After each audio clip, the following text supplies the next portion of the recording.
Lo primero es gracias al ponente por su trabajo, pero bueno, desde el Grupo ALDE planteamos una serie de objeciones que a nosotros nos parecen ineludibles, ¿no? La primera de todas es que nos parece que no solo el informe del ponente, sino especialmente los informes de la Comisión sobre los que se basa el ponente, parten de una premisa absolutamente falsa de toda falsedad, que va contra los datos objetivos. Los datos objetivos en Europa lo que nos demuestran es que ha bajado el consumo de gas de manera permanente, ya solo en los últimos 6 años, más de un 23%, ¿no? Y, sin embargo, pues tanto el informe como la Comisión se dedica a decir lo contrario desde hace no un año, ni 2, ni 3, sino desde hace más de una década.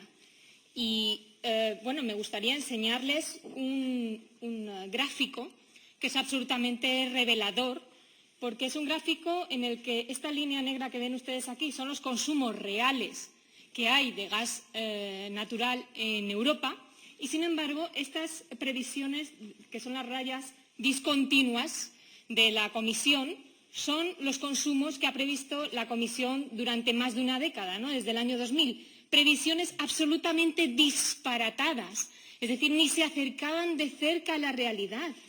Y esto, como decía, durante más de una década no se han equivocado ni por casualidad en detrimento de las multinacionales. Y uno se llega a preguntar si lo que no tienen en la Comisión es infiltradas a las multinacionales para hacer estos informes. Porque, evidentemente, en el mejor de los casos, y si uno piensa bien, son previsiones equivocadas, pero si uno piensa un poco peor, son previsiones interesadas de los oligopolios dedicados al negocio del gas. Por tanto, una primera llamada de atención, desde luego nosotros vamos a plantear que sean árbitros independientes del mercado los que hagan esas previsiones de consumo en base a las cuales luego se eligen y se hacen las infraestructuras con dinero público.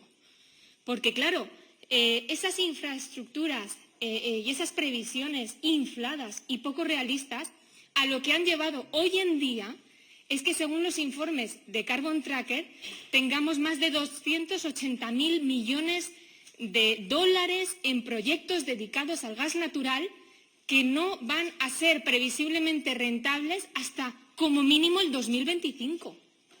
Entonces, ¿a qué viene que algunos países europeos estén previendo incrementar sus infraestructuras de gas natural en más de un 58%?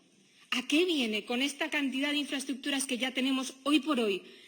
Y otra cosa que nos preocupa enormemente es que una cadena de inversiones o overinvestment o sobreinversiones que no respondan a una demanda real del mercado, lo que van a hacer a medio plazo, desde luego, es frenar de una manera decidida la transición hacia las energías renovables, que nos parece absolutamente esencial.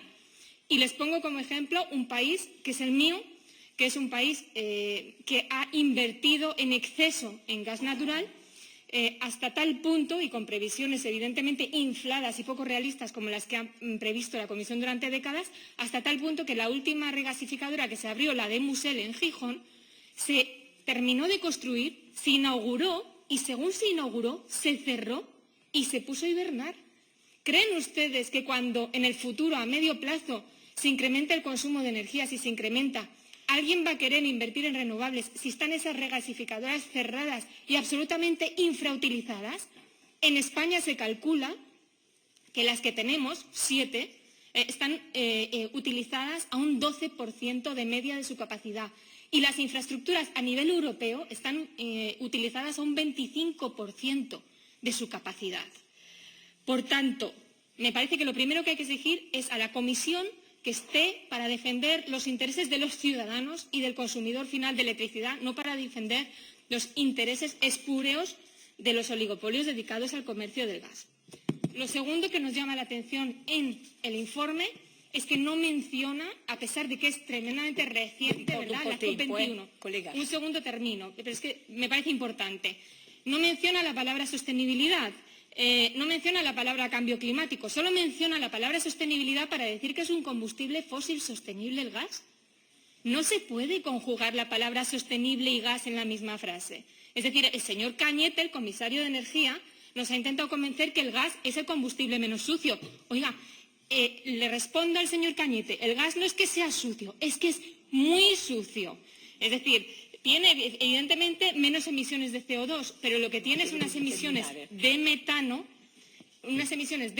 que en ningún caso se mencionan en el informe y que aquí se pueden ver. Las emisiones de metano son las que están en rojo, las emisiones que están en amarillo son las de CO2. Tienen menos emisiones de CO2, pero tienen muchas más de metano, que son 80 veces peores que las de CO2 para el cambio climático. Por tanto, sí, termino.